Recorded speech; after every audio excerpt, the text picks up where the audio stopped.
গত দুদিন ধরে ত্রিপুরায় টানা বৃষ্টিপাত হচ্ছে, ফলে দক্ষিণ জেলার বিলোনিয়া মহকুমাতে মুহুরী নদীর জলস্তর বেড়ে বন্যা পরিস্থিতির সৃষ্টি হয়েছে। ভারী বর্ষণে ব্যাপকভাবে ক্ষতিগ্রস্ত হয়েছে কৃষি জমি, বাড়িঘর এবং রাস্তাঘাট। ক্ষতিগ্রস্তদের সহায়তা প্রদানের জন্য অস্থায়ী শিবির স্থাপন করা হয়েছে। জননিরাপত্তাকে অগ্রাধিকার দিতে এবং বন্যার প্রভাব প্রশমিত করতে জেলা প্রশাসনকে যথাযথ ব্যবস্থা নেওয়ার নির্দেশ দেওয়া হয়েছে। আজ সামাজিক মাধ্যমে এমনটাই বার্তা দিয়েছেন মুখ্যমন্ত্রী অধ্যাপক ডক্টর মানিক সাহা। পাশাপাশি দক্ষিণ জেলা প্রশাসনের তরফ থেকে জনগণকে অস্থায়ী শিবিরের নিরাপদ আশ্রয়ে যাওয়ার জন্য বলা হচ্ছে। সামাজিক মাধ্যমে মুখ্যমন্ত্রী অধ্যাপক ডক্টর মানিক সাহা জেলা প্রশাসনকে যথাযথ ব্যবস্থা নেওয়ার নির্দেশ দেওয়া হয়েছে। তিনি বলেন, প্রবল বৃষ্টিপাতের কারণে দক্ষিণ ত্রিপুরা জেলা এবং অন্যান্য জেলাগুলির বেশ কয়েকটি এলাকা বন্যার সম্মুখীন হচ্ছে। ক্ষতিগ্রস্তদের সহায়তা প্রদানের জন্য ত্রাণ কেন্দ্র স্থাপন করা হয়েছে।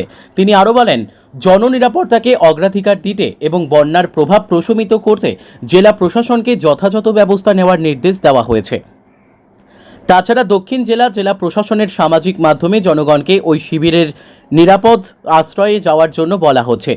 পাশাপাশি সাহায্যের জন্য টোল ফ্রি নম্বর চালু করেছে। টোল ফ্রি নম্বরগুলি হল 6909358819 অথবা 038232220046 অথবা 038232230066 অথবা 1077।